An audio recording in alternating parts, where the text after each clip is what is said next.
నమో గురుభ్యః. మనము మన బ్రహ్మసూత్ర భాష్యం చదువుకుంటూ వస్తూ ఉన్నాము. మన పూర్వపక్షులు చూపించు ప్రమాణము అద్వైతులు మాత్రమే కూర్చొని జీవాత్మైక్యం చెప్తే మేము ఒప్పుకోము. మాకు జీవుడు సెపరేట్‌గా ఉన్నట్టుగానే అనిపిస్తుంది. అందుకని సూత్రాలవన్నీ రాసుకుంటాం మేము.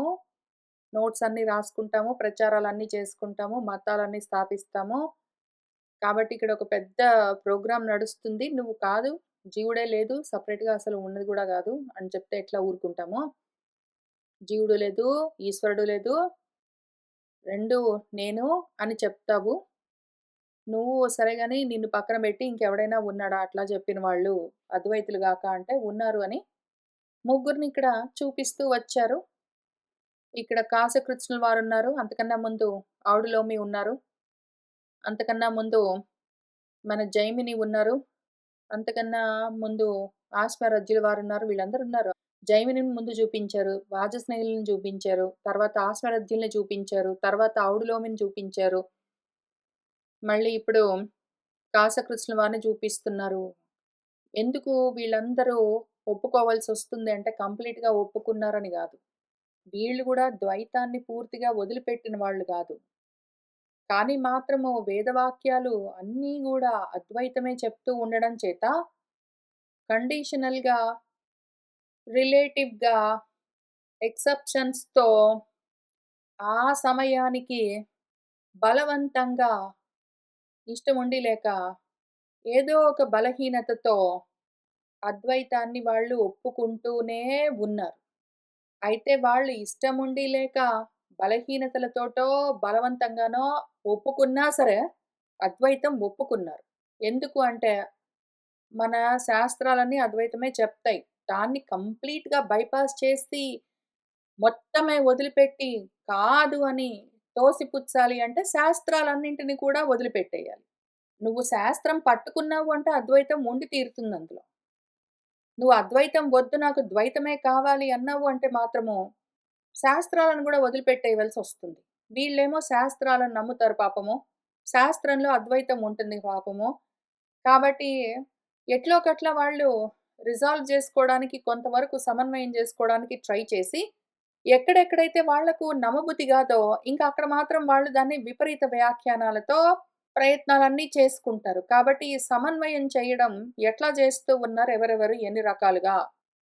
వాళ్ళు ఎంతగా సమర్థించుకోవడానికి ప్రయత్నం చేసినా సరే, ద్వైతాన్ని వాళ్ళు నిలబెట్టుకోవడానికి ఎంత ప్రయత్నం చేసినా సరే, ఆ వాక్యాలు మళ్ళీ అద్వైతమే చూపిస్తూ ఉండడం చేత, వాళ్ళు ఎన్ని విధాలుగా సమన్వయం చేయడానికి ట్రై చేసుకున్నారో, ఎన్ని రకాల వేరు వేరు మతాలను ప్రచారం చేసుకున్నారో చూపిస్తూ వచ్చారు. పూర్తిగా ద్వైతమైనా సరే పని చెయ్యదు. పూర్తిగా ద్వైతం కాకపోతే పోయింది. పూర్తి అద్వైతం అయితే ఒప్పుకోము. కాబట్టి వయా మీడియా ద్వైతాద్వైతం లాంటిదేదైనా, భేదాభేదం లాంటిదేదైనా ఉంటే చూస్తామని ట్రై చేసుకున్నారు. వాళ్ళెంత ప్రయత్నం చేసినా ఆ 100% ద్వైతమైతే వాళ్ళు చూపించలేకపోయారు గాబట్టి, వాళ్ళు కూడా అద్వైతమే ఒప్పుకోవాల్సొచ్చింది ఎక్కడో దగ్గర గాబట్టి, వాటన్నింటిని ఇక్కడ మనము విచారణ చేస్తూ వచ్చాము. బాధే అనిపిస్తుంది పాపం వాళ్ళని చూస్తే. ఎందుకు అంటే, లోకం చూస్తేనేమో ఉన్నది అనిపిస్తుంది. దాన్నేమో కాదని బుద్ధి గాదు. శాస్త్రాన్నేమో నమ్మి తీరవలసింది. నమ్మితేనేమో అద్వైతం ఉండాల్సిందే. ఇంక ఇన్ని కాంప్లికేషన్స్ తోటి రిజాల్వ్ చేసుకోలేక ఎంత సమన్వయం చేద్దామని ట్రై చేసినా సరే, చేసుకోలేక అవస్థ పడ్డారు వాళ్ళు. నా అభిప్రాయం ఏమి అంటే, ఇవన్నీ చదివి చదివి ఇంత దూరం వచ్చారు. ఇంక దాని తర్వాత దాటి ఉంటారు. కాశకృష్ణుల వారైనా, లేదో ఆస్మరజ్జులైనా, ఔడులోమి అయినా, జైమిని అయినా, వాజస్నేయులైనా ఎవరైనా సరే సగం దారికొచ్చారు గదా! వాళ్ళు భేదాభేదము, ద్వైతాద్వైతం అన్నా గూడా సగం దారికైతే వచ్చారు గదా! అసలు కంప్లీట్‌లీ ద్వైతం అనుకున్న వాళ్ళు అక్కడి నుంచి వెంటనే ఫ్లిప్ చేసి అద్వైతంలోకి వెళ్ళొచ్చేమో ప్రాబబ్లీ. వెళ్ళి ఉంటారు. వాళ్ళు జీవిత పర్యంతం ద్వైతమే నమ్మిన వాళ్ళు గూడా ఎప్పుడో ఒకప్పుడు వాళ్ళకి కూడా ద్వైతం మీద అనుమానాలు కలిగి ఎందుకు అంటే వాళ్ళు ఎంత ప్రయత్నం చేసినా సరే ఈ లోకమైతే ఎప్పుడూ ఉంటూనే ఉన్నది. అందులో నుంచి మోక్షమైతే లేకుండానే ఉన్నది. మరి మోక్షం ఎట్లా వస్తుంది అని ఆలోచించుకుని, ఒకవేళ వాళ్ళు అటువైపుకి మనసు తిప్పారంటే తప్పకుండా ఈ మార్గంలోకొస్తారు. అట్లానే ద్వైతంలో లేదా భేదాభేదంలో ఉన్నారనుకోండి. హాఫ్ వే వచ్చారు. సగం దూరం వచ్చారు కాబట్టి, సగం వాళ్ళు ఒప్పుకోలేకపోయినా సగమైనా బలహీనతలకో, బలవంతాలకో ఒప్పుకోవాల్సొచ్చినా గూడా ఒప్పుకున్నారు గాబట్టి, ప్రాబబ్లీ ఇక్కడి నుంచి దాటిపోయి ఉంటారు. మనము వీళ్ళు చెప్పిన విషయాలు ఇప్పుడు చదువుకుంటూ ఉన్నాము. వాళ్ళు ఎప్పుడో జెప్పారు. ఔడులోమైనా సరే, ఆస్మరజ్జులైనా సరే, కాశకృత్స్నులైనా సరే, ఎవరైనా సరే వాళ్ళు ఎప్పుడో చెప్పారు ఈ విషయము. అప్పటినుంచి ఇప్పటిదాకా అట్లానే ఉంటారా? ఈలోగా మళ్ళీ జన్మలెత్తి ఉంటారు. ఈలోగా మళ్ళీ దాటిపోయి ఉంటారు. ఈలోగా ఎప్పుడో అద్వైత స్థితిలోకి వెళ్ళిపోయి ఉంటారు. అక్కడ చేరి ఉంటారని అనుకుంటున్నాను. ఎందుకు అంటే ఒకసారి ఆ థాట్ అన్నది అంటే అది మారకుండా అక్కడే ఉంటుంది అంటే, ఇది చాలా ముఖ్యమైన, కీలకమైన పాయింట్. నేను ఎందుకు ఈ రకంగా నిర్ణయించుకున్నానో. ఒకవేళ కాశకృత్స్నులు ఒప్పుకోను నేను సగమే ఒప్పుకుంటాను, సగం ఒప్పుకోను అన్నాడనుకోండి. ఆస్మరజ్జులు అట్లానే అన్నాడనుకోండి. ఔడులోమి, వాజస్నేయులు, జైమిని ఇంకెవరైనా సరే, లేదు నేను ఒప్పుకోను. నేను ద్వైతమున్నది, అద్వైతమున్నది అని అంటాను అంటే, ద్వైతము, అద్వైతము 2 పరస్పర విరుద్ధమైన విషయాలు. రిజాల్వ్ చెయ్యలేరు. ఎంత ప్రయత్నం చేసినా సరే. ఎంత అతికించాలని ట్రై చేసినా సరే 2 పరస్పరమైన విరుద్ధమైన విషయాలు. రెండోది ఒకవేళ కాశకృత్స్నుల వారు చెప్పింది ఇంకాయన మారకుండా, మార్పే లేకుండా అదే మాట మీద ఉన్నాడు అంటే, అది యాక్చువల్‌గా నిజమై ఉండాలి. అది యాక్చువల్‌గా సత్. నిజం యాక్చువల్‌గా అయి ఉండాలి. అది నిజంగా యాక్చువల్‌గా సత్ గాదు గదా! కాబట్టి మారవలసిందెవరు? కాశకృత్స్నుల వారు, ఆస్మరజ్జుల వారు, ఔడులోమి, జైమిని ఇంకెవరైనా సరే. లేదు జగత్తున్నది, జీవుడున్నది, ద్వైతమున్నది, గ్యారంటీగా భేదమున్నది అని చెప్పాలి అంటే అది నిజంగా ఉండవలసి ఉంటుంది. అది నిజంగా ఉన్నది అంటే అప్పుడు అద్వైతం ఇంకా ఉండడానికి అవకాశం ఉండదు. అప్పుడు వాళ్ళు చెప్పిందే వాళ్ళకు పని చెయ్యదు. అందుకని అద్వైతం ఉన్నది గాబట్టి, ద్వైతం మారవలసి వస్తుంది అద్వైతంలోకి. జ్ఞానమే ఉన్నది గాబట్టి, అజ్ఞానము దాని స్వరూపాన్ని వదిలిపెట్టి జ్ఞానంలోకి మారిపోవలసొస్తుంది. వెలుగు వచ్చిందంటే నీడలన్నీ అందులోకే చేరిపోవలసొస్తుంది. ప్రకాశం ఉన్నది అంటే చీకట్లన్నీ నశించవలసి వస్తుంది. అందుకని వీళ్ళు ఎప్పుడో ఒకప్పుడు అద్వైతంలోకొచ్చి ద్వైతాన్ని వదిలిపెట్టేసుంటారు. సగం దారికొచ్చారు ఇక్కడికొచ్చేసరికి ప్రాబబ్లీ ఇక్కడే ఉంటారింకా ఫరెవర్ అని చెప్పలేము. ఎందుకు అంటే ఇది మారిపోతూ ఉన్నది నశిస్తుంది కదా! మారిపోతూ ఉన్నది నశిస్తుంది. కాబట్టి వీళ్ళది ఈ థాట్ నశించి నెక్స్ట్ నిలబడిపోయే అద్వైతం అన్న థాట్ ఉండిపోతుంది ఆ జ్ఞానము. కాబట్టి పాపము అని ఎంత అనుకున్నా గూడా ఈ పతనం ఎంతవరకు? పాపము అంటే పతనం అని అర్థం. పతన కారణం పాపం. అదెంతవరకు పాపం వీళ్ళకు అంటే కొంతవరకే. దాటిపోయి ఉంటారు ఈ పాటికి. నా అభిప్రాయం ప్రకారం మన గురువులు వీళ్ళందరూ గూడా వాళ్ళకప్పుడు ఆ సమయానికి అర్థమైంది వాళ్ళు చెప్పారు. కానీ చెప్తూ చెప్తూ దాటిపోయే ఉంటారు అని నా విశ్వాసం. ఎందుకు అంటే వేరే దారి లేని గూడా లేదు. వాళ్ళు అప్పటికి గూడా దాటలేదు. ఇంకిప్పటికి గూడా దాటలేదంటే ఇంక మనతో పాటు దాటుతూ ఉండాలి. లేదా మన తర్వాత దాటాలి. ఎప్పుడో ఒకప్పుడైతే గ్యారంటీగా ఆ స్టెప్ ప్రతి వాళ్ళకుంటుంది. కానీ మాత్రము అనుమానాలుంటాయి ఈలోగా. దాటి దాటక మధ్యస్థంగా ఉన్న వాళ్ళకు కూడా అనుమానాలుంటాయి. దాటలేక అవతల సైడే ఉండిపోయిన వాళ్ళకి గూడా అనుమానాలుంటాయి. దాటేసిన తర్వాత అనుమానాలుండవు. ఇంతకది. ఎప్పుడైతే సర్వ సంశయాలు నశిస్తాయో, మొత్తం సంశయాలన్నింటినీ నీ జ్ఞానాసితో నువ్వు ఛేదించని జెప్పారు గదా! ఆ రకంగా ఎప్పుడు జరుగుతుంది అంటే పూర్తి అద్వైతంలోకొచ్చేసిన తర్వాత ఇంక మొత్తమే గీత దాటేసిన తర్వాత ఇంక గీత గూడా లేదు చెరిపేసిన తర్వాత.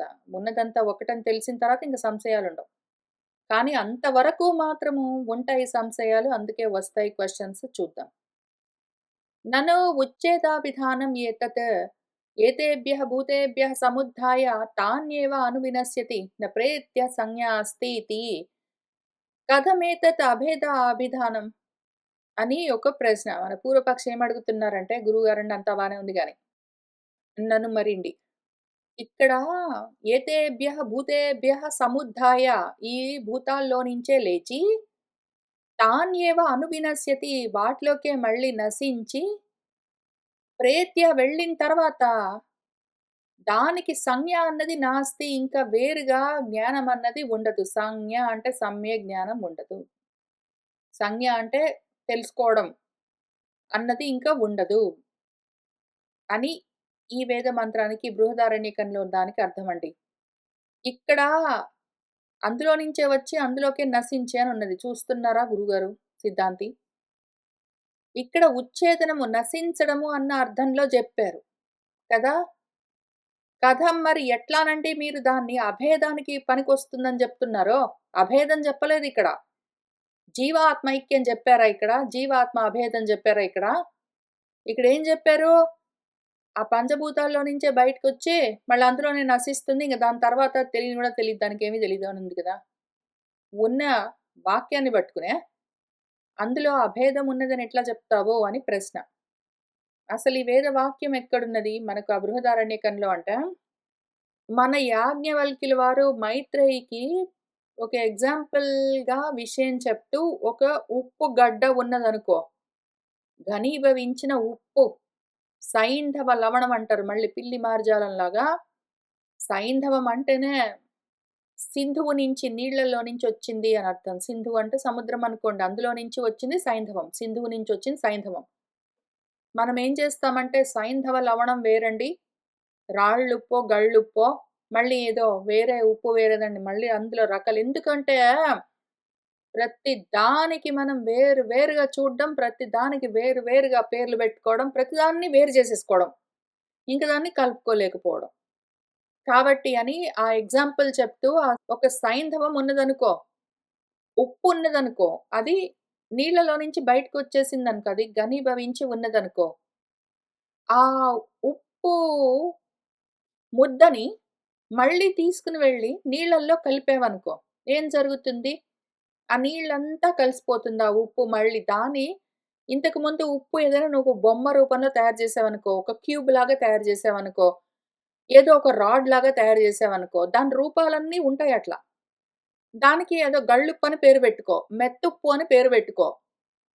కానీ ఏమైంది?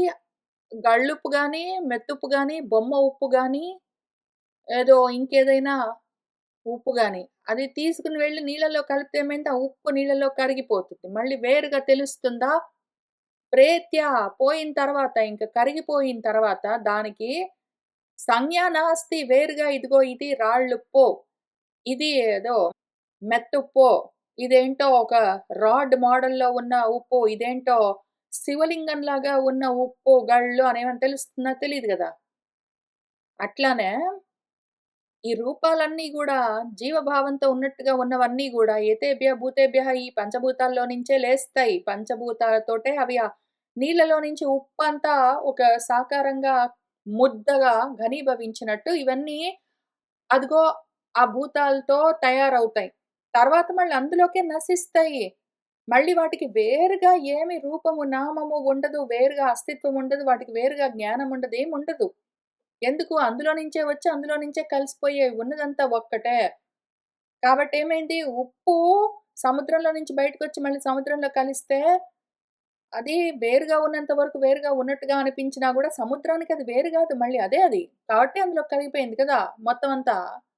అని ఆయన ఒక ఎగ్జాంపుల్ చెప్తూ వచ్చాడు. ఇప్పుడు మన వాళ్ళ క్వెషన్ ఏంటంటే, అంటేనండి అందులో నుంచి బయటికొచ్చి మళ్ళీ అందులో నశించింది. ఇంక మళ్ళీ దానికి వేరేగా సంజ్ఞ ఉండదు అని చెప్తే, ఇక్కడ నాశం గురించి చెప్తూ ఉంటే అభేదం అంటావు నువ్వు. అభేదం కింద నాశము చెప్పట్లేదు. వేరేగా రూపం ఉండడము, వేరేగా నామంతో ఉండడము, వేరేగా ఏదో గుణంతో ఘనీభవించి ఉన్నది అన్న గుణంతో వ్యవహరించడం ఇవన్నీ దానికుండవు. అదంతా మళ్ళీ అవన్నీ పోగొట్టుకుని దాని స్వరూపాన్ని పొందుతుంది. అదెక్కడి నుంచొచ్చిందో అక్కడే చేరుతుంది. అదే అయిపోతుంది అని చెప్పడము పరమార్థం. అప్పుడేమైంది? ఆ నీటికి, ఆ ఉప్పుని అభేదమే చెప్తూ ఉన్నారు గదా! అందుకని ఒక ఎగ్జాంపుల్ చెప్తే నువ్వు అభేదం అంటావు. అక్కడ నాశం గురించి కదా చెప్తున్నారు. వాళ్ళు ఇంకొంచెం కొంచెం అర్థం చేసుకొని కొంచెం కొంచెం పట్టించుకోకపోతే ఇట్లాంటి ప్రశ్నలే వస్తాయి. మన సిద్ధాంతి చెప్తున్నారు, "ఏషః న దోషః" ఇందులో తప్పేమున్నది? విశేష విజ్ఞాన వినాశ అభిప్రాయం ఏతత్ వినాశ అభిధానం న ఆత్మ ఉచ్ఛేదాభిప్రాయం. విశేష విజ్ఞాన వినాశము. విశేషంగా ఇదిగో ఇది ముద్దలాగా ఉంది గదా! గళ్ళుప్పు అని దానికి వేరేగా ఒకటి తెలుసుకోవడం అన్నదేదున్నదో, వేరేగా దాన్ని చూడడం, దాంతోటి వ్యవహరించడం అన్నది విశేష విజ్ఞానం ఏదున్నదో, అది నశిస్తుంది అని చెప్పడం ఇక్కడ అభిప్రాయం గాని, వినాశం అన్న పేరుతో చెప్పారు గాబట్టి ఆత్మ నశిస్తుందా? అక్కడ ఉప్పు నశించదు, నీళ్లు నశించవు. నీళ్లకు దూరంగా వచ్చి ఉప్పు ఘనీభవించి వేరే రూపంగా ఉండడం అన్నదేదున్నదో, వేరే పేరుతో ఉండడం అన్నదేదున్నదో, వేరే గుణంతో ఘనీభవించి ఉండడం అన్నదేదున్నదో అటువంటివి నశిస్తాయి. విశేష విజ్ఞానాలు నశిస్తాయి. అంతేగాని అసలు ఉప్పు నశించిందా? నీళ్ళలో కలిసింది అంతే గదా! నీళ్ళ నుంచొచ్చింది నీళ్ళలో కలిసింది. అక్కడ ఆత్మ నశించిపోయిందని చెప్పట్లేదు. పంచభూతాల్లో నుంచి వచ్చింది అందులో నుంచి నశిస్తున్నది అంటే, అక్కడ వేరేగా ఉన్నట్టుగా కనిపిస్తున్నదేదున్నదో అది నశిస్తున్నది. ఆత్మ ఎందుకు నశిస్తుంది మధ్యలో? ఎందులో నుంచొచ్చిందో అందులోనే లయమైపోయిందంటే అభేదమే గదా చెప్తున్నారక్కడ. నీకొచ్చిందని గాదు ఈ ప్రశ్న. అసలు మన బృహదారణ్యకం ఎంతో దయతో ఇక్కడ గురువుగారు మన యాజ్ఞవల్క్యుల వారు మన శిష్యుడికి మైత్రేయికి ఈ విషయం చెప్తూ ఉన్న సందర్భంలోనే ఇట్లాంటి ప్రశ్నలన్నీ వచ్చే ప్రమాదం ఉన్నది అని మన ఉపనిషత్ ఋషులే ఊహించి అదే బృహదారణ్యకంలో అదే ఉపనిషత్తులో అక్కడే అదే సెక్షన్‌లో నెక్స్ట్ ఇమ్మీడియేట్ క్వెషన్ నువ్వు అడిగిన లాంటి క్వెషనే ఆ శిష్యుడి చేత మన మైత్రేయి చేత అడిగించారు. మన ఉపనిషత్ ఋషులు. ప్రశ్నేమి మన మైత్రేయి అడిగే ప్రశ్న, "అత్రైవ మా భగవాన్ అముమోహన్ న ప్రేత్య సంజ్ఞా అస్తి ఇతి" అని ఆమె అంటుంది. అత్రైవ మళ్ళీ భగవాన్ గురువుగారండి మీరు ఎందుకు అముమోహన్ నన్ను మోహింప చేస్తున్నారు? ఎందుకు నేను మోహపోయేలాగా మాయ జేస్తున్నా నన్నెందుకు మాయ జేస్తున్నావు నువ్వు? నా ప్రేత్య సంజ్ఞ అస్తి. పోతే ఇంక మళ్ళీ తెలివి గూడా ఉండదు. తెలుసుకునేది గూడా లేదన్నావు. పోతే ఇంక తెలిసేది లేదంటావు. ఎందుకట్లా నన్ను మోహపెడుతున్నావు అని మన శిష్యుడు మైత్రేయి అడిగితే, మన యాజ్ఞవల్క్యుడు నిన్ను మోహం పుచ్చడానికి కాదు నేను చెప్తున్నది ఎగ్జాంపుల్ ఇంత క్లియర్‌గా జెప్పాను. జ్ఞానం కోసం చెప్పాను. దృష్టాంతం ఎందుకు జెప్పానో నీకు క్లియర్‌గా అర్థం గావడం కోసం అభేదం. అందుకని చెప్పాను అని ఆయన కూడా అంటారు. ఆయనేమంటారు? ఇతి పర్యనియుజ్య స్వయం ఏవ శృత్యా అర్థాంతరస్య దర్శితత్వాత్. నవై అరే అహం మోహం బ్రవీమి. ఈ రకంగా మన ఉపనిషత్తే ప్రశ్న వేసుకుని మైత్రేయి రూపంగా అదే స్వయంగా అదే శృతి అర్ధాంతరము అసలు దాని అర్థమేమి? చెప్పితే డైరెక్ట్‌గా అర్థం కావట్లేదు గాబట్టి అంత క్లియర్‌గా ఉన్న విషయము మళ్ళీ దాన్ని విప్పతీసి నాశం గురించి చెప్పట్లేదు. అది గాదక్కడ పరమార్థం. చెప్తూ ఉన్నది అభేదము అని దాని అంతరార్థమేమి అని చూపిస్తూ వచ్చారు. అరే! ఓ మైత్రేయి నేను మోహం న బ్రవీమి. నీకు మోహం కలిగించడానికి వ్యర్థమైన మాటలు, మోహపూరితమైన మాటలు చెప్పట్లేదు అని అక్కడే ఉంటుంది క్లారిఫికేషన్ కాక తర్వాత అదే బృహదారణ్యకంలో తర్వాత వచ్చే మంత్రాల్లో అవినాశీవ అరే అయమాత్మ అనుచ్చిత్తి ధర్మ మాత్ర సంసర్గః తు అస్య భవతి ఇతి. ఈ ఆత్మ ఏంటో తెలుసా అరే? అది అవినాశి. దానికి నాశం లేదు. దానికి వినాశం లేదో అని చెప్పారు. ఇక్కడ ఎందుకు నాశం గురించి మాట్లాడుతున్నావు? నాకెందుకు మోహం కలిగిస్తున్నావని అడిగితే, మోహం కలిగించడానికి ఇక్కడేమీ లేదు. నీకు జ్ఞానం కలిగించడం కోసమే ఈ ఎగ్జాంపుల్. అదసలు ఆత్మ అవినాశి. నువ్వు ఎన్ని రకాలుగా పద్యాలు రాసుకున్నా, క్వెషన్స్ రాసుకున్నా, ప్రశ్నలు వేసినా సరే, ఆత్మకు నాశం లేదు. అరే! అయం ఆత్మ ఈ ఆత్మ అనుచ్చిత్తి ధర్మ దానికి ఉచ్ఛేదనము. అది తెగిపోవడము, నశించిపోవడం లాంటి ధర్మం దానికి లేదు ఆత్మకు. అది అపరిచ్ఛిన్నము. అయితే మాత్ర సంసర్గః తు తన్మాత్రలేవో పంచ తన్మాత్రలు అట్లాంటివన్నీ ఉంటాయి. వాటితో సంసర్గము కూడి ఉండడం చేత అస్య దానికి ఇదిగో ఆ మాత్రలకు ఉన్న గుణాలు దీనికి ఉన్నట్టుగా, ఆ ధర్మాలు దీనికి ఉన్నట్టుగా అనిపిస్తాయి కానీ, తర్వాత నశించేవి మళ్ళీ ఆ మాత్ర స్పర్శాహతు కౌంతేయ శీతోష్ణ సుఖ దుఃఖదాహ ఆగమాపాయినః అనిత్యాః అనేది చెప్పారు. అవన్నీ అనిత్యాలు, నిత్యము ఉండవు, నశిస్తాయి. అవి నశిస్తాయి. మాత్రా స్పర్శాహ తు కౌంతేయ. ఇది మాత్రా స్పర్శలతో కూడి ఉన్నట్టుగా కనిపిస్తుంది కానీ, ఆ ధర్మాలు దీనికి లేవు. ఇది అనుచిత్తి ధర్మంతో ఉంటుంది. అవినాశి ఇది. తెలుస్తున్నదా అని అక్కడే ఉంది క్లారిఫికేషన్. క్వెషన్ ఎందుకొస్తుంది నీకు మధ్యలో? మొత్తం చదివితే క్వెషన్స్ రావు. ఏతదుక్తం భవతి కూటస్థ నిత్యః ఏవాయం విజ్ఞానఘనః ఆత్మా నా అస్య ఉచ్ఛేద ప్రసంగః అస్తి. ఏమి జెప్తున్నారక్కడ? ఇది కూటస్థ నిత్యము. అయ్యము ఇది విజ్ఞాన ఘనము. ఈ ఆత్మ దానికి ఉచ్ఛేదనమన్న ప్రసంగమే లేదు. అది జ్ఞానమాత్రంగా ఉంటుంది. ఘనీభవించిన జ్ఞానం అది. అదట్లా ఉంటుంది. దానికి నాశనం ఎక్కడుంటుంది మధ్యలో? మాత్రాభిహితో అస్య అవి అనిత్యాః తాన్ తితిక్షస్వ. అర్థమైందా? భూతేంద్రియ లక్షణాభిః అవిద్యాకృతాభిః అసంసర్గః విద్యయా భవతి. ఓకే. మాత్రా స్పర్శాః శీతోష్ణ సుఖ దుఃఖ దాహ ఆగమ అపాయినః అవి వస్తూ పోతూ ఉంటాయి. భూతేంద్రియ లక్షణాలతో ఉంటాయి. పంచభూతాలతో, పంచ ఇంద్రియాలతో, పంచ తన్మాత్రలతో, అదిగో మాత్రలతో, భూతాలతో, ఇంద్రియాలతో. పంచ తన్మాత్రలు మాత్రలు. పంచభూతాలు భూతాలు. పంచ ఇంద్రియాలు, పంచ జ్ఞానేంద్రియాలు, పంచ కర్మేంద్రియాలు. వీటి లక్షణాలతో ఏదో ఉన్నట్టుగా అనిపించడం అది అవిద్యాకృతము.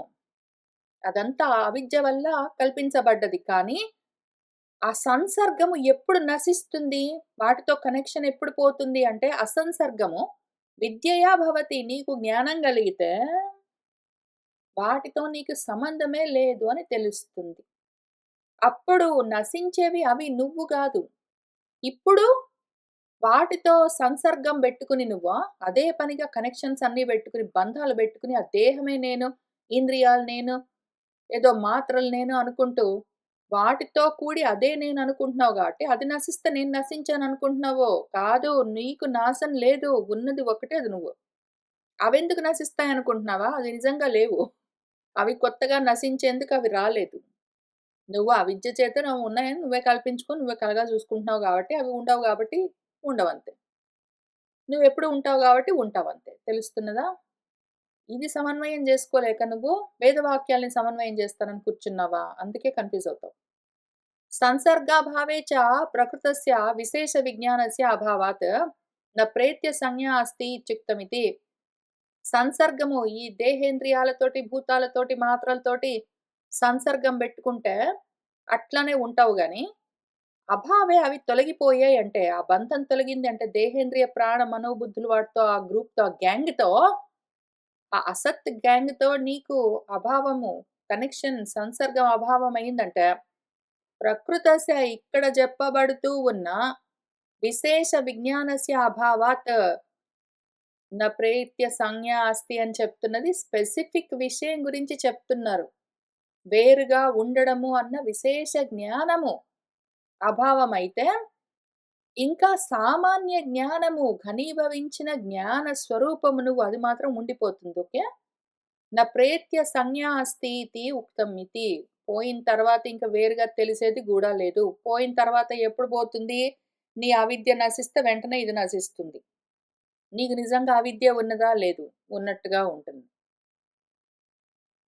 యదపి ఉక్తం విజ్ఞాతారమరే కేన విజానీయాతితి కర్తృవచనేన శబ్దేన ఉపసంహారాత్ విజ్ఞానాత్మనః ఏవ ఇదం ద్రష్టవ్యమితి తదపి కాశకృత్స్నీయేన ఏవ దర్శనేన పరిహరణీయం.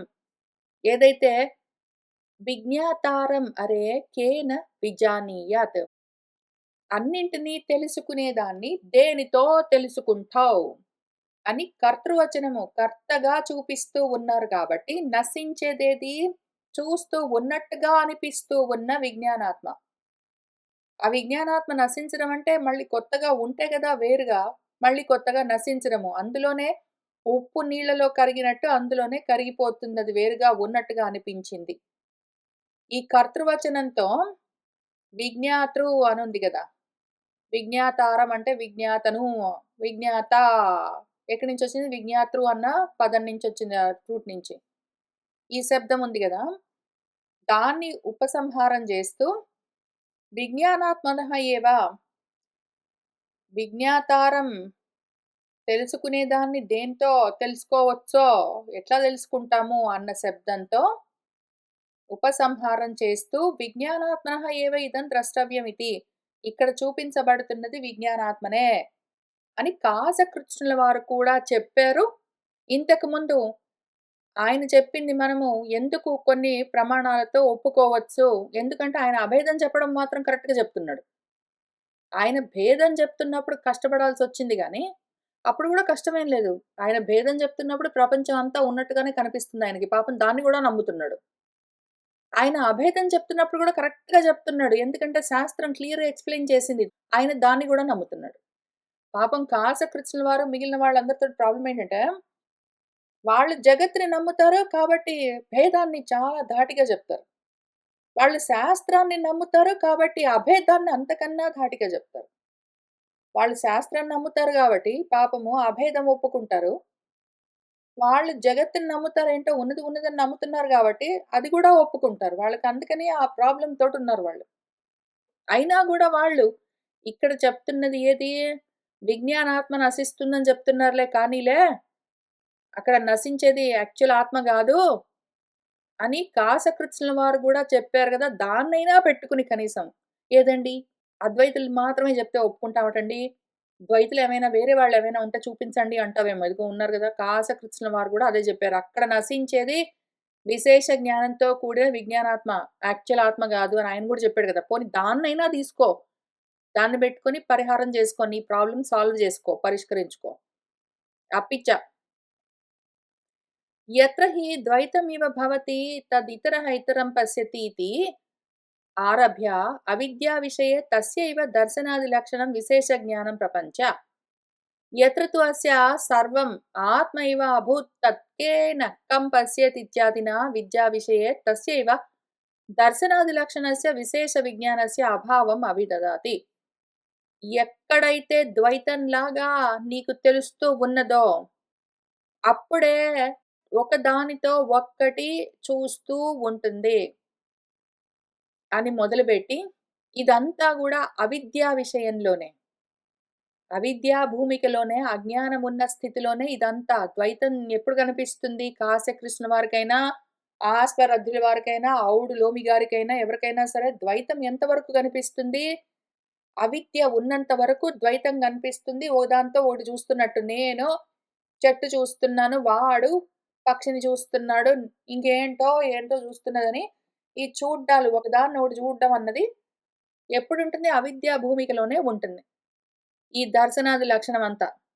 అదంతా విశేష జ్ఞానము. దాన్ని అక్కడ ఆ బృహదారణ్యకం ప్రపంచ ఎక్స్‌ప్లెయిన్ చేసి, ఆ తర్వాత ఎక్కడైతే సర్వము ఆత్మగానే ఉంటూ ఉండగా, ఇంక దేంతో దేన్ని ఎవడు చూస్తాడో అని విద్యా విషయము, విద్యా భూమికలో ఎట్లా ఉంటుందన్న విషయాన్ని కూడా దర్శింపచేసింది మనకు చూపిస్తూ, విశేష విజ్ఞానస్య అభావం అభిదదాతి. కాబట్టి విశేష విజ్ఞానము లేనప్పుడు సామాన్యంగా ఉన్నది జ్ఞానము.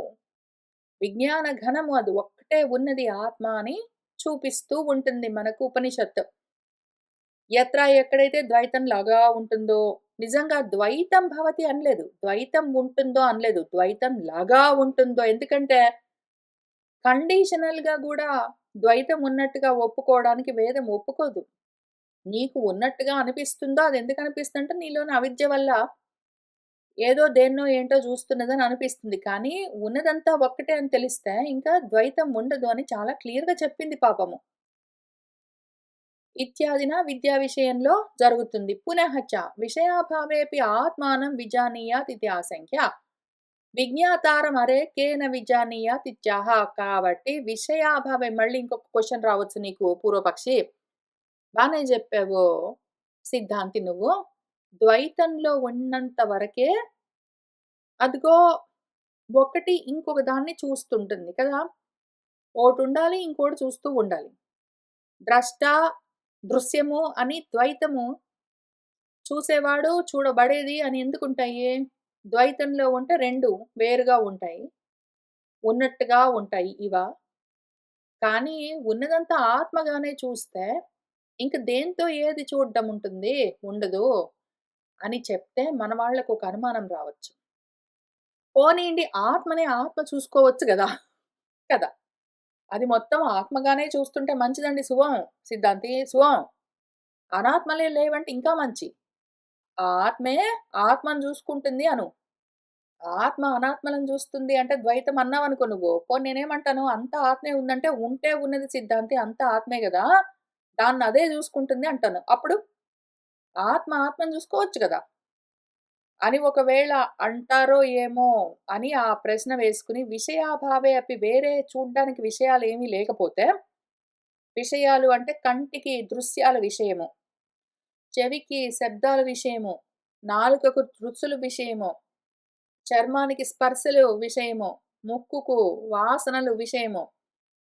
అటువంటి విషయాలేవి చూడ్డానికి, వినడానికి, తినడానికి, తాకడానికి ఏమీ లేవనుకోండి. పోతే పోయాయి. ఆత్మానం విజానీయాత్ దాన్నది తెలుసుకుంటూ ఉండొచ్చు కదా! ఆత్మ దాన్నది తెలుసుకుంటూ ఉండొచ్చు కదా! అని ప్రశ్న వస్తుందని ఆశంక్య అనుమానించి మన సిద్ధాంతి, ఏ సిద్ధాంతి ఇక్కడ ఈ భాషను చెప్తున్న సిద్ధాంతి మాత్రమే గాదు. అసలు మన మూలము, మన సిద్ధాంతులు, మన ఉపనిషత్ ఋషులే. అదే ప్రశ్న వాళ్ళే వేసుకొని దానికి వాళ్ళే జవాబు గూడా జెప్తారు. మన బృహదారణ్యకం ఏం చెప్పింది? విజ్ఞాతారమరె కేన విజానీయాత్ తెలుసుకునే దాన్ని దేనితో తెలుసుకుంటావు చెప్పు. దాన్నదే తెలుసుకుంటుంది అంటే అది తెలుసుకునేది. తెలుసుకునేది దాన్నదే ఎట్లా తెలుసుకుంటుంది? దానికి తెలుసుకోవడం అన్న ధర్మం ఉన్నది. అది తెలుసుకుంటుంటుంది. తెలుసుకునేందుకు రెండోది ఇంకేమీ లేదు. అది కేవలం జ్ఞానం. ఇంకంతే అయిపోయింది. మళ్ళీ ఒక జ్ఞాత తెలుసుకునేవాడు, జ్ఞేయం తెలుసుకోబడేది అని ఇన్ని లేవు. అది ఉత్త కేవలం జ్ఞానం. అని అక్కడే అది క్లారిఫై చేసింది. రిజాల్వ్ చేసింది. ఈ క్వెషన్ మళ్ళీ తర్వాత ఎక్కడైనా వస్తుందేమో అని అక్కడే దాన్ని క్లోజ్ చేసింది ఆ క్వెషన్‌ని ఎక్స్‌ప్లనేషన్‌తో మన ఉపనిషత్తు.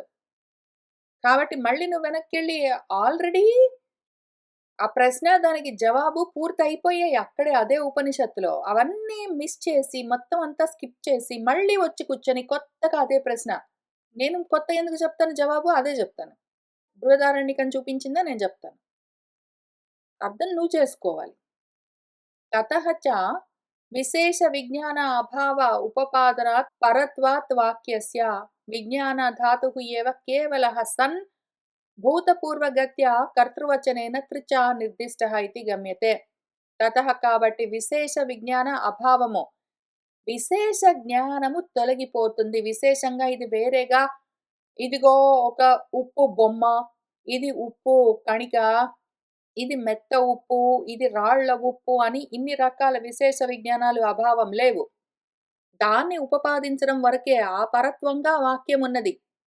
విశేష విజ్ఞానాలన్నీ తొలగి సామాన్యంగా మిగులుతుంది అని చెప్పడం అక్కడ ఆ వేదవాక్యానికి ప్రధాన ఉద్దేశము. పైగా విజ్ఞాన ధాతువు ఏవ విజ్ఞానం వి అన్న ఉపసర్గ బెట్టుకుని, జ్ఞ అన్న ధాతువుతో అది తృచ్ అన్న ప్రత్యయాన్ని పెట్టి, తృచ్ ప్రత్యయము కర్తను చూపిస్తుంది. అయితే కర్త ఎందుకయిందండి ఆ జ్ఞానము అంటే, భూతపూర్వగత్య దానికి తెలుసుకోవడం అన్న లక్షణం అసలు జనరల్లీ ఉన్నది గాబట్టి, కర్తగా చూపిస్తూ తృచ్ ప్రత్యయాన్ని వాడి జ్ఞా అంటే జ్ఞానం. చూసావా? విజ్ఞాతారం అరే అన్నది గదా! విజ్ఞాతారం అరే అన్నది. విజ్ఞాతృ శబ్దం. విజ్ఞాతృ శబ్దం ఎట్లొచ్చింది? వి అంటే విశేష దానికి ట్రూ యాడ్ జేసింది. అతృచ్ ప్రత్యయం యాడ్ జేసి అది దాన్ని కర్తగా చూపిస్తుంది. కాబట్టి మనమేమనుకోవాలి? ఉన్నట్టుగా అనిపిస్తున్నదేదున్నదో వేరుగా అది నశిస్తుంది. విశేష విజ్ఞానం నశిస్తుంది. సామాన్య జ్ఞానంగా అది ఎప్పుడూ ఉంటుంది అని మనం అర్థం జేసుకోవాలి. ఎట్లా? అభేదంగా. దర్శితం తు పురస్తాత్ కాశకృత్స్నీయస్య పక్షస్య శృతిమత్వం. కాశకృత్స్నుల వారి పక్షంలో గూడా ఆయన చెప్తూ ఉన్నది శృతికి సమ్మతమే, వేద సమ్మతమే అని ఇంతకు ముందు చూపించాను. కాబట్టి కాశకృత్స్నుల వారే ఇంత క్లియర్‌గా ఎక్స్‌ప్లెయిన్ చేస్తే, సగం ఒప్పుకొని, సగం ఒప్పుకోని వాళ్ళు కూడా ఇక్కడ చెప్తున్న వేదవాక్యానికి అర్థము అభేదమే అని చెప్తుంటే, నువ్వు మళ్ళీ క్వెషన్ చేయడానికి అసలు ఆస్కారమే లేదు.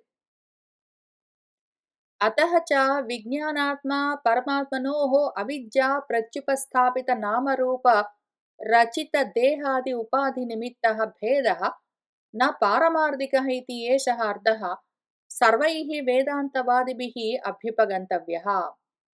అందుకని అతః విజ్ఞానాత్మ, పరమాత్మ అన్నవి ఆ భేదము కనిపించడం అన్నది అవిద్య వల్లే. అవిద్య వల్ల ప్రత్యుపస్థాపితము వచ్చి మీద పడేస్తుంది ఆ అవిద్య. నీకు ఇటువంటి భేద బుద్ధిని నీ పైన నిలుపుతుందది.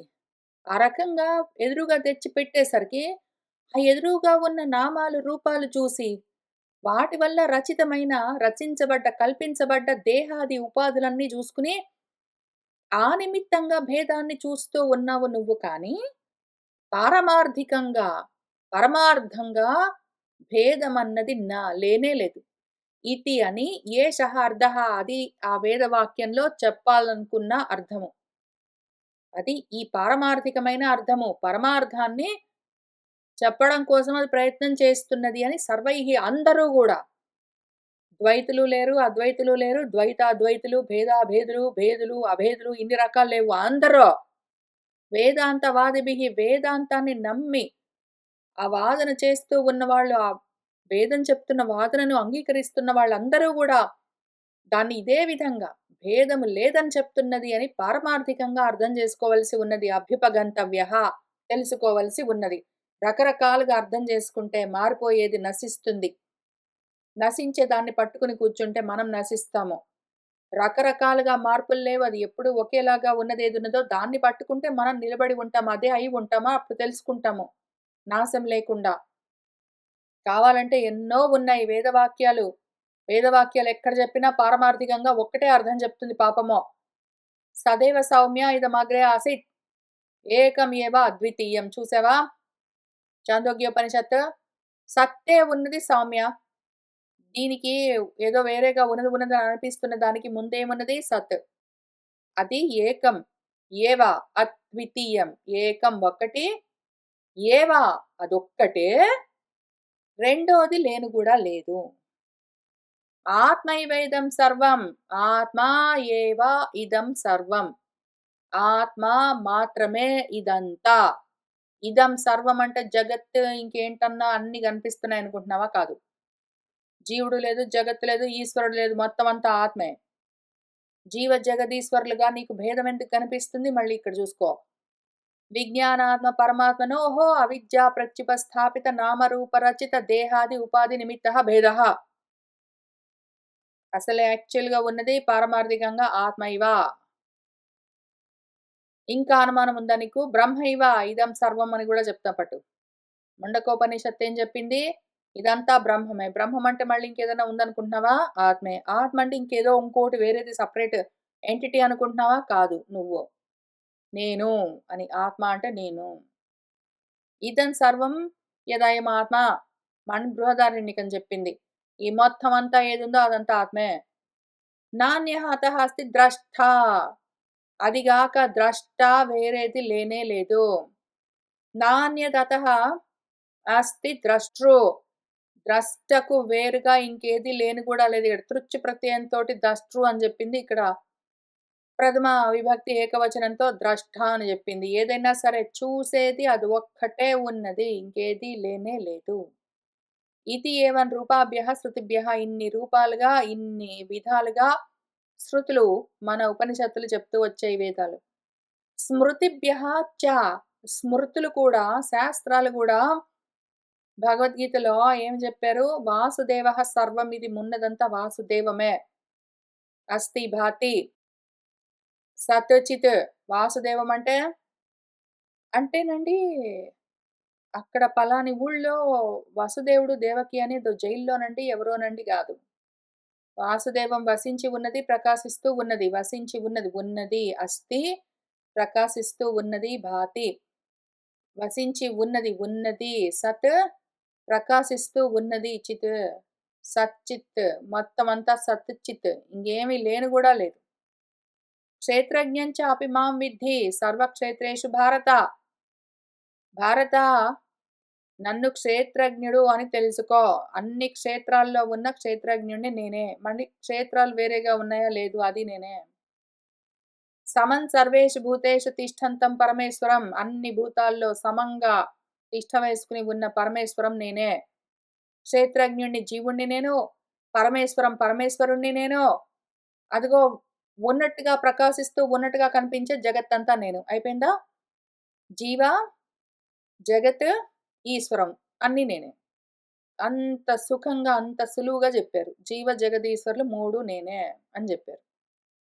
ఇంత సాగదీసి శ్లోకాలు కూడా కాదు, ఇంకా సింపుల్‌గా ప్రధాన పురుషేశ్వరం మొత్తం అంతా నేనే ఏకం అని మన విష్ణు శాస్త్రంలో ఒక్క చిన్న పదంతో, సమాస పదంతో, సమస్త పదంతో చెప్పారు. ఇతి ఏవం రూపాభ్యః. ఇంకా అనుమానాలున్నాయా? భేద దర్శన అపవాదాచ్చ అన్యహాసౌ అన్యహాహమస్మీతి న సహ వేద యథా పశువు అని తిట్టింది కూడా మన బృహదారణ్యకం. భేద దర్శనాన్ని అపవాదం చేయడానికి, తొలగించడం కోసమో కాదు. భేదం దర్శించకు, భేదం లేదు అని చెప్తూ మన బృహదారణ్యకమే ఏం చెప్పింది? అది అసౌ అన్యం వేరు, అహం నేను అన్యం వేరు. ఇదిగో ఇదేదో ఉంది కదా, ఇది వేరు, నేను వేరు అని ఎవడైతే అంటూ ఉంటాడో సహవాడు నవేద, ఏది తెలుసుకోలేదు, వాడికి తెలియదు, తెలియని వాడే అట్ట అంటాడు. నేను జీవుణ్ణండి, వాడు ఈశ్వరుడండి, నేను జీవాత్మ అండి, వాడు పరమాత్మ అండి, నేను వీడండి, నేను వాడండి అని ఇట్లా భేదాలన్నీ చూసావంటే నీకేమీ తెలీదని అర్థం. వాడికేమీ తెలీదు. ఎట్లా?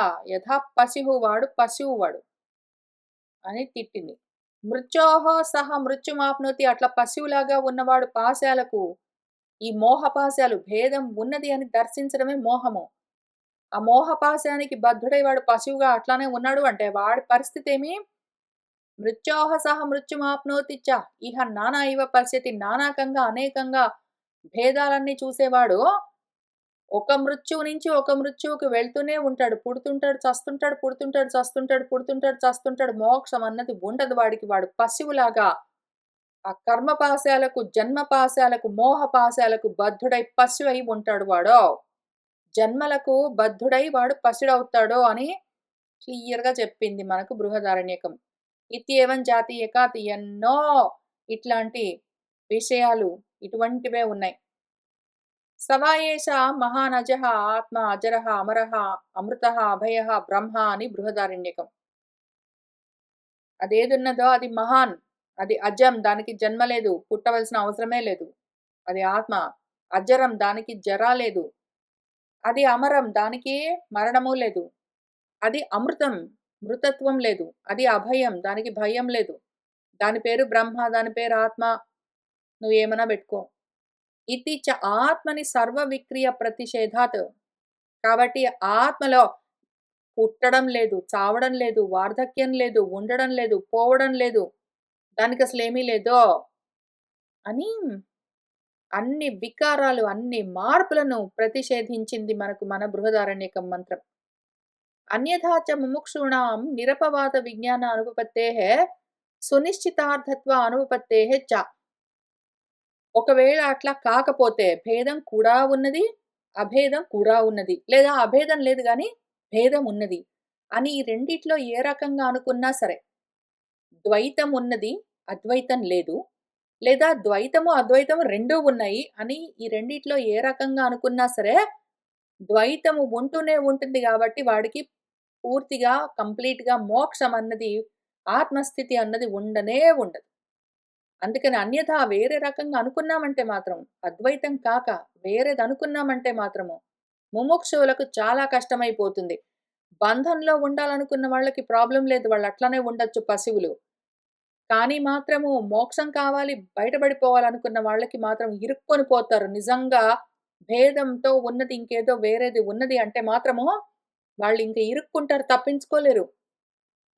నిరపవాద విజ్ఞాన అనుపపత్తేహే. ఒకవేళ నిరపవాదము, అపవాదము అంటే లేదు అని చెప్పడము. నిరపవాదం అంటే కూడా ఉన్నది అని అట్లా చెప్తూ వచ్చాము అంటే, భేదాన్ని, ద్వైతాన్ని దర్శిస్తూ ఉంటే అప్పుడు వాళ్ళకు ముముక్షువులకు మోక్షం అన్నది అది లేకుండా పోవడం అన్నది, బంధం లేకుండా పోవడం అన్నది అనుపపత్తి కుదరదు. సునిశ్చిత అర్థత్వ అనుపపత్తి సునిశ్చితమైన జ్ఞానము కూడా ఉండదింక. సునిశ్చితమైన ఇంకా అన్‌కండీషనల్, అన్‌ట్రబుల్డ్, అన్‌క్వెషనబుల్ మోక్షము, కంప్లీట్ సమ్యక్ ఆత్మస్థితి, సమ్యక్ దర్శనం అన్నది ఉండదింక వాళ్ళకు. ఎందుకు? అసత్తు కూడా ఉన్నది అని ఒకవేళ చెప్తే.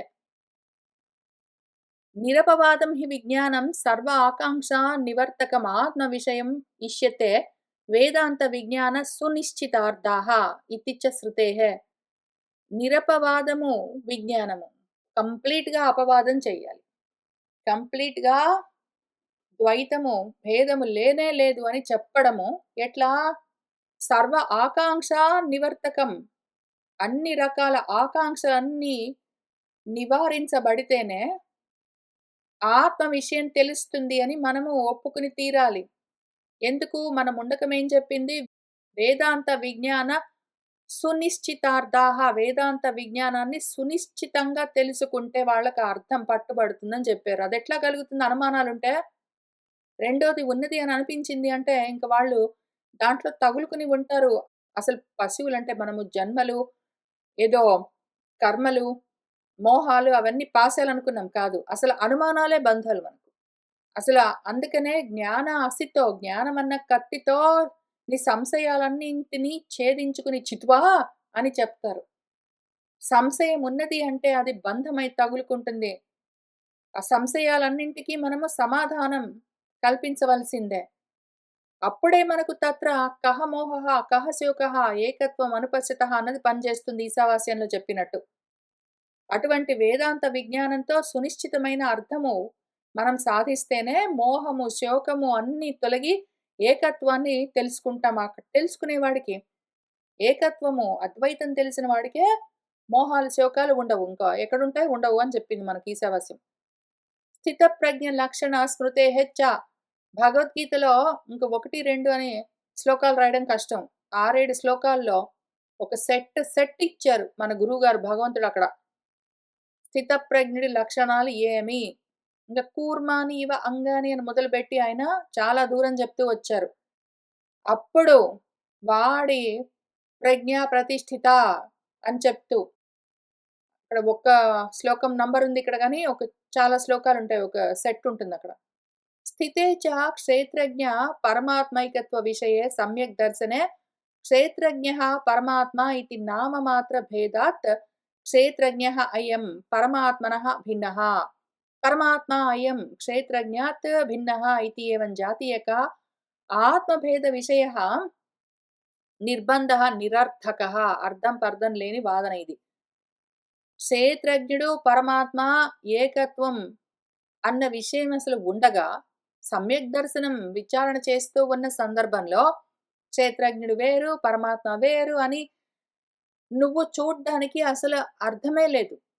క్షేత్రజ్ఞుడు, పరమాత్మ అని ఎప్పుడు సమ్యక్ దర్శనాన్ని నీకు ఉపదేశం చేస్తూ ఉన్న సమయంలో, క్షేత్రజ్ఞ పరమాత్మ ఐక్యత్వాన్ని నీకు అర్థమయ్యేలాగా ఎక్స్‌ప్లెయిన్ చేయడానికి చెప్తూ ఉన్న సందర్భంలో, ఆ ప్రకరణంలో నీకు అర్థం కావడం కోసం నువ్వు నమ్ముతూ ఉన్నది ఉన్నట్టుగానే కనిపిస్తున్నది కదా! అని ముందు అనువాదం చేస్తూ, ఆ తర్వాత లేదు అని అపవాదం చేస్తుంది.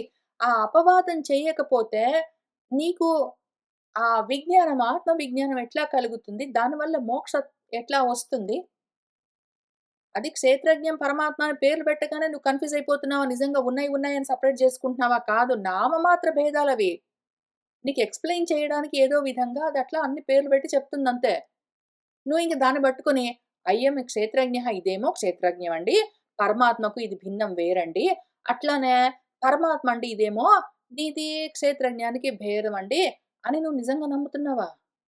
ఈ రకంగా పెట్టుకొని కూర్చున్నావంటే ఆత్మభేద విషయాన్ని పెట్టుకుంటే, నేను అట్లనే పట్టుకుంటాను అని నిర్బంధం పెట్టుకున్నావంటే ఈ బంధాలే గదా! పాశాలు. దాంతో ఏమవుతావు? పశువవుతావు. అందుకనే నీకేమీ తెలియట్లేదు పశువులాగా ఉన్నావని చెప్పింది మనకు.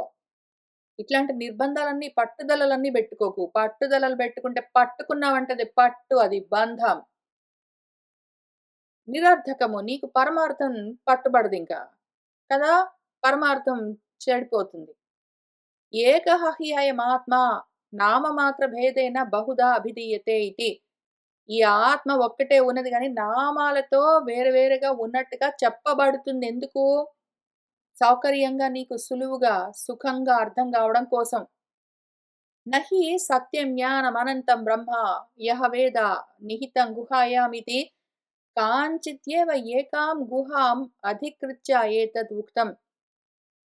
సత్యము, జ్ఞానము, అనంతము బ్రహ్మము. అదెక్కడుంది? గుహలో నిహితమై ఉన్నది అని ఎవడు తెలుసుకుంటాడో అని అక్కడ మంత్రాలున్నాయి తైత్తిరీయంలో. అంటే ఒక్కడి గుహలో మాత్రం అది దూరింది. ఇంక మిగిలిన వాళ్ళలో దూరలేదు అని అట్లా చెప్తావా నువ్వు? వేరు వేరుగా అన్నిట్లో వేరు వేరుగా దూరిందని చెప్తావా? ఏదో ఒక్క గుహలో దాన్ని అధికారంగా తీసుకొని ఉన్నది అని అధికృతం చెప్పబడ్డది ఇక్కడ. ఈ అధికరణంలో అట్లా చెప్పబడ్డది అని చెప్తావా? కాదు గదా! నచ బ్రహ్మణః అన్యః గుహాయాం నిహితః అస్తి. అసలు బ్రహ్మ కాక వేరే గుహ లేను గూడా లేదు. ఎందుకు? తత్ సృష్ట్వా తదేవ అనుప్రావిశత్ అని స్రష్టుః ఏవ ప్రవేశ శ్రవణాత్. అదే సృష్టించి అందులోకే ప్రవేశించింది అంటే ఈ గుహలో. గుహాయాం నిహితం అంటే గుహ మళ్ళీ సెపరేట్‌గా ఉందనుకుంటున్నావా నువ్వు?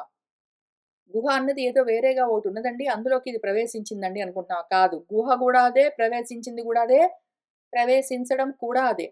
ఇన్ని ఉన్నట్టుగా ఎందుకనిపిస్తాయి? అవిద్యా కల్పితం. ఏ తు నిర్బంధం కుర్వంతి తే వేదాంతార్థం బాధమానాః శ్రేయోద్వారం సమ్యక్ దర్శనం ఏవ బాధంతే. ఇట్లాంటి నిర్బంధాలన్నీ పెట్టుకుని లేదండి. వీడు క్షేత్రజ్ఞుడండి, వీడు పరమాత్మకు వేరండి.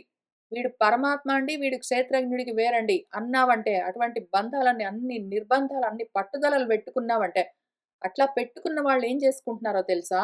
అన్నీ పోగొట్టుకోవడానికి వేదాంతార్థం బాధమానాః వాళ్ళు వేదాంతం చెప్తున్న పరమార్థాన్ని బాధ పెడుతున్నారు, చెడగొడుతున్నారు.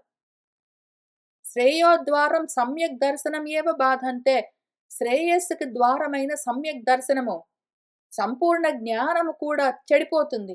ఇట్లా ఆలోచన చేస్తే, ఇట్లా పట్టుదలలన్నీ బెట్టుకుని, లేదు భేదమున్నది, ద్వైతమున్నది, లేదా భేదాభేదమున్నది, ద్వైతాద్వైతమున్నది అని సగం సగం పట్టుకుని, లేతే పూర్తిగా వదిలిపెట్టుకుంటే, సగం సగం పట్టుకున్నా సరే, పూర్తిగా వదిలిపెట్టుకున్నా సరే, అక్కర్లేనివన్నీ పట్టుకుంటే, అటువంటి నిర్బంధాలతోటి, పట్టుదలలతో వేదాంతం చెప్తున్న అర్థమూ చెడిపోతుంది. దానివల్ల నీకు కలగవలసిన నిశ్రేయసము కలగకుండా నీకు దూరమైపోతుంది. నీకు నువ్వే అపకారం జేసుకుంటావు. కృతకం అనిత్యం చ మోక్షం కల్పయంతి. పైగా అంతేగాదు అసలు నువ్వు ఈ విధంగా భేదంతో ఉన్నది అని ఒప్పుకోవాల్సొస్తే జగత్తు ఉన్నది అని ఒప్పుకొని తీరవలసే ఉంటుంది. జగత్తు, జీవుడు, ఈశ్వరుడు వేర్వేరుగా ఉన్నాయని నువ్వు ఒప్పుకున్నావు అంటే, అన్నీ వేరువేరుగా ఉంటూనే ఉంటాయి గాబట్టి, అందులో నుంచి ఆ జగత్తులో నుంచి నువ్వు ఈ సంసారంలో నుంచి బయట పడ్డం అన్నది ఉండనే ఉండదు. ఇంకప్పుడు మోక్షం అన్నది కృతకం. ఇంకది కృత్రిమమైపోతుంది. అనిత్యము, అశాశ్వతము, అసత్తయిపోతుంది. అది అక్కర్లేకుండా కృతకంగా, అనిత్యంగా చేసుకుంటావు నీ మోక్షాన్ని నువ్వే. నీ మోక్షం ఇంక నీకెప్పుడు మోక్షము శాశ్వతమైన, నిత్యమైన, స్వాభావికమైన మోక్షం కలగనే కలగదు. కృత్రిమమైన, అనిత్యమైన మోక్షము ఉంటూ ఉంటుంది, పోతూ ఉంటుంది. అటువంటిదేదో వస్తున్నట్టుగా అనిపిస్తుందసలు. దాన్ని నువ్వు మోక్షం అని పిలిచినా గూడా, నువ్వు దానికి ఏ పేరు బెట్టుకున్నా సరే అది మోక్షమైతే కాదు. ఇన్ని రకాలుగా నువ్వు కల్పించినట్టయితుంది. భేదమన్నా సరే, భేదాభేదమన్నా సరే. పైగా న్యాయేన చన్న సంగచ్చంతే ఇతి. నువ్వు చెప్తూ ఉన్న వాదన ఏదైనా సరే న్యాయంతో కూడా కలవదు. తర్కానికి కూడా, లాజిక్‌కి గూడా నిలవదు. కాబట్టి ఈ రకంగా అపకారం చేసుకోవద్దు అని చెప్తూ ఉన్నారు. ముందు మన గురువుగారు ఏం చేశారంటే, అద్వైతులు గాక ఇంకెవరైనా ఉన్నారా జీవాత్మైక్యం చెప్పేవాళ్ళు అంటే చూసారు. ఉన్నారు కొంతమంది. కానీ వాళ్ళు పూర్తి అద్వైతులు గారు గాబట్టి ద్వైతంలో కూడా ఉన్నారు. ఎంతో కొంత వాళ్ళు అద్వైతాన్ని ఎంతవరకు ఒప్పుకున్నారో అంతవరకు చూపించి మన పూర్వపక్షికి, కానీ వీళ్ళు గూడా ద్వైతంతో పాటే అద్వైతాన్ని పట్టుకున్నారు పాపం గాబట్టి, ద్వైతంతో పాటే నువ్వు అద్వైతాన్ని పట్టుకోవడానికి ట్రై చేస్తే అది నిలబడదు. అది అన్‌స్టేబుల్‌గా ఉంటుంది. కృతకంగా, అనిత్యంగా ఉంటుంది. నీకు నువ్వు అపకారం చేసుకున్న వాడివవుతావు. నీ శ్రేయోద్వారాన్ని నువ్వే మోసుకున్న వాడివవుతావు. నిన్ను నువ్వే బాధ పెట్టుకున్న వాడివవుతావు అని వాళ్ళకు కూడా చెప్తూ ఈ ప్రకరణాన్ని, ఈ అధికరణాన్ని పూర్తి చేశారు. దాంతో వాక్య అన్వయము అన్న అధికరణం పూర్తయింది. వాళ్ళు ఏవో వేదాంత వాక్యాలు తెచ్చుకున్నారు. వాటిని సమన్వయం చేసి చూపించాము. ఇంకా తర్వాత ప్రకృతి అధికరణము. ఇంతకీ బ్రహ్మము ఉపాదాన కారణమా? నిమిత్త కారణమా? ఏ రకమైన కారణము? ఏమి కథ? అని డిస్కషన్ స్టార్ట్ అవుతూ ఉన్నది. మనం దాన్ని వచ్చే వారం కలిసి కూర్చొని మొదలుపెట్టుకొని అక్కడి నుంచి ముందుకు వెళ్దాం. ఇవాల్టికి ఇక్కడికి ఆపుతున్నాను. శుభం భవతు.